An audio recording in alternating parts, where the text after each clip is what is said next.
Babymetal. The utterance of the name causes part of the metal community to go into a self-imposed cringe fit.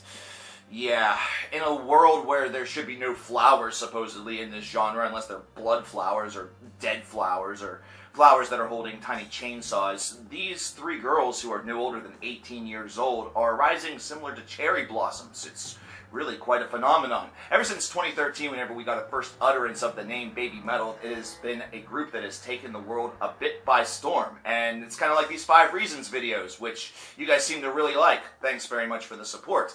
This band probably has more detractors than most of the bands we've talked about. But before we get started with 5 Reasons People Hate Babymetal, something that I need to kind of throw out there, almost like a disclaimer. I'm a Babymetal fan.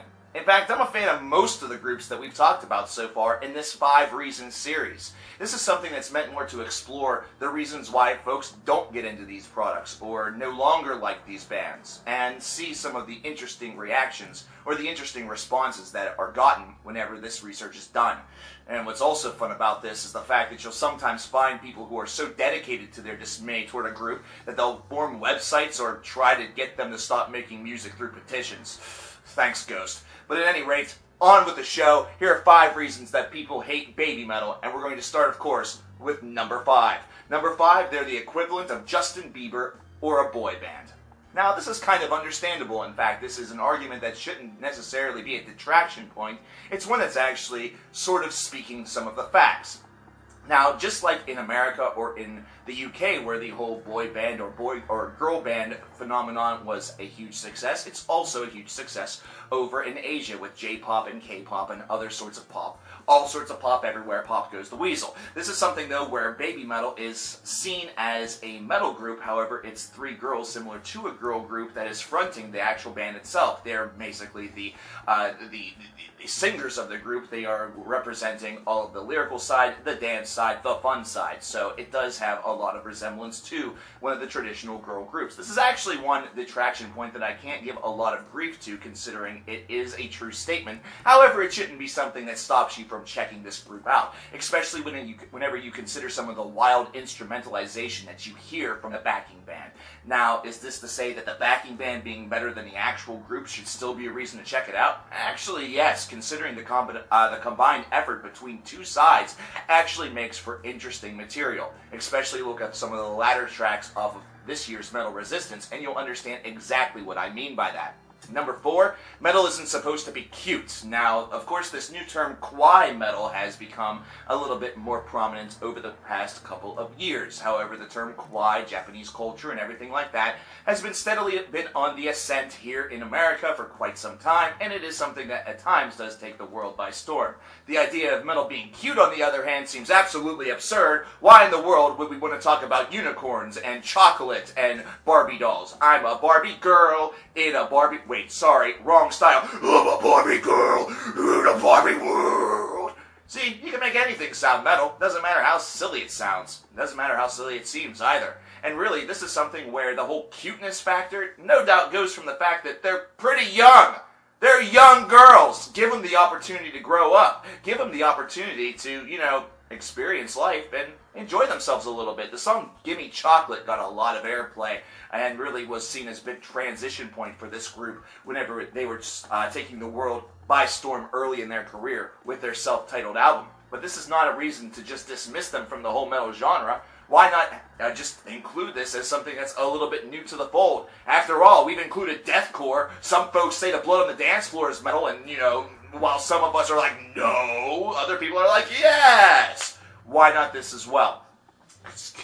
Really denying yourself the opportunity to check these girls out and check out the instrumental work behind them just because it's kawaii metal or cute metal is really silly and makes me kind of want a Snickers bar.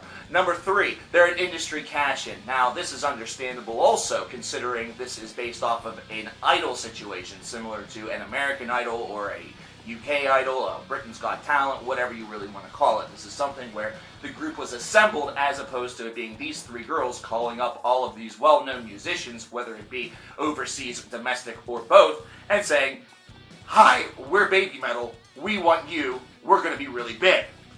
Didn't exactly happen that way. Same thing didn't happen with the Spice Girls, but I can understand something. But you guys need to also understand something, detractors. For many, many years, what have I been hearing from those folks that whenever I've mentioned American Idol or American Idol has been the topic of the press, I've heard, you know what, one of the biggest problems that you'll never see a metal guy, you'll never see a metal singer, a metal band win American Idol or America's Got Talent or Britain's Got this or this and that and this, and now all of a sudden we have a group that they've won the Idol search and they were put together to be in a metal band, or at least a girl group that has a metal band behind them. You're wrong here, you're wrong here, you're wrong here, you're wrong here. You're never happy. You're never satisfied. You essentially finally got your wish. You finally got your dream, but it's not exactly what you thought it was going to be. So, of course, it's an industry cash-in. Yes, of course, everything's an industry cash-in. The only way that you're not an industry cash-in in some way, shape, or form is if you're an independent artist that makes all of your own music, that sells all of your own music, mixes it, produces it, directs it, goes on tour in your own van, and basically does not have any sort of potential, sapling, interest in the industry itself. Every so often, you do have to be in the industry in order to get noticed. In order to do this all 100% on your own, man, it takes a whole lot of time, and even with that said, you may not get very far. Let these girls have a career. Yeah, they are embroiled in the industry. Yes, that's true. Shouldn't be a reason that you distance yourself from it. You should instead really take it in and try to accept it, or at least try to understand it. Number two, they're not metal, they're just a short-lived trend. Oh my goodness, this has been one that has been really big ever since the start. This is going to be just a short-lived trend. We don't have to suffer through this for too long. It's not going to be something that takes the world by storm. It's not going to cause parody. It's not going to do this. It's not going to do that. But these girls are going to have a longer career than you think. This is not a reason to not explore something just because it's trendy. After all, like I said before, you checked out deathcore, didn't you? That's actually just a trend. Metalcore was a trend. It's all something that eventually comes back, and there's always going to be groups, or there's always going to be interest in it. Thrash was technically a trend. If you want to talk about death metal, whenever it was at its height, it was a trend. Something is always going to be a trend. The only difference is that here in this society, trends seem to come and go at a more quicker cycle. You could actually state that most pop groups have about 2 to 3 years on the market before their sound becomes stale. As of right now, whenever I check my watch, that never seems to work, Babymetal is at about 3 years into their cycle, which means that their next album, or the next thing that they do, should be their downward point. And the funny thing is that here in 2016, they released their second album, which blew their first one away. Metal Resistance actually has the opportunity to break into some metalheads' lists for Top Album of the Year.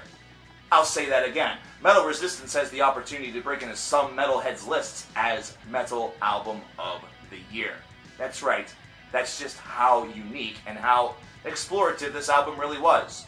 They're not your granddaddy's pop group, they're not your granddaddy's metal group, but combined together, it's something that's pretty interesting, pretty unique, and probably won't be a trend. We'll probably be talking about these girls for a lot longer than you think. And that brings us to number one.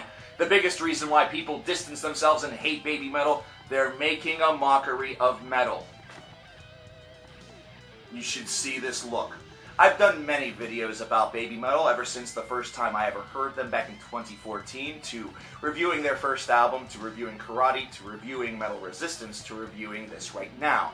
And it's something that every single time that I have listened to something new from this group, they have constantly evolved. And isn't evolution part of what heavy metal is all about? Making a mockery of metal simply because it seems like it's a pop idea. Pop metal is something that does exist. It is out there. And really, whenever you consider it, some of the groups that are mainly vocal variety that you hear from Europe, and yes, some of your favorite singers may even be included in this, are basically just the same thing. Pop vocals that are being put behind, or put in front, heavy metal riffs, and that's essentially the same idea here. To say that this is making a mockery of metal shows a lot of insecurity, to be perfectly honest with you, because how in the world is the rest of metal doing right now? They're doing pretty well, actually. 2016 is probably one of the bigger boom years of metal that we have seen. There have been groups from literally all across the world that have been breaking out left and right. Now, is it something that's right underneath your nose, or is it something where it is wildly seen by everybody?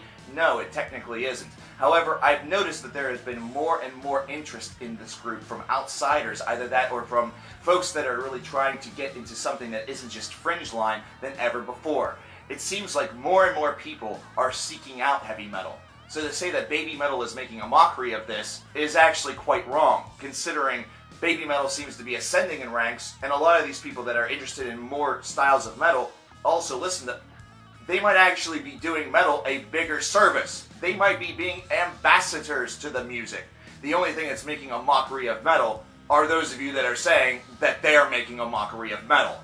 Because quite frankly, this group has the potential to be true ambassadors, not only for the Japanese metal market, but also for heavy metal in general to those who feel that it may not be something for them.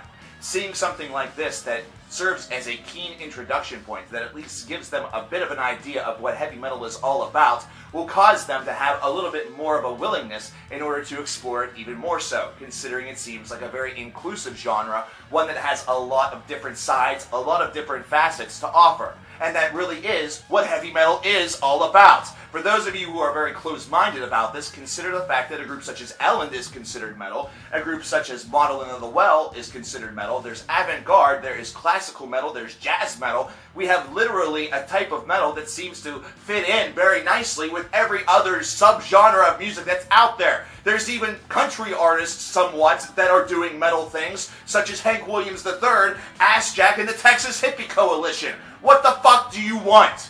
There's EDM metal that's out there. There's hip-hop metal or rap metal. It exists.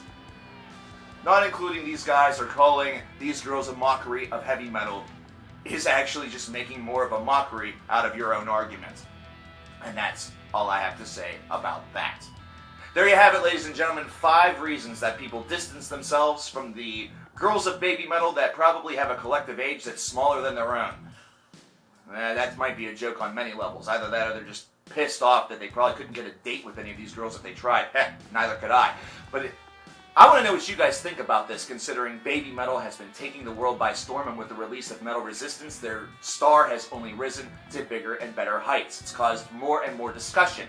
If there's one thing that this group has certainly done that has been fantastic for metal, is caused even more discussion, even if some of that discussion is based off of this ridiculosity. So if you think that there's any reasons that we missed, please leave them in the comments below. If you enjoy the 5 Reasons series, definitely consider subscribing to the channel and give this video a like or a dislike, depending on your view. I'm coverkillernation, and I'll talk to you guys next time that we examine 5 reasons that people can't get themselves into a group. I'll talk to you next time.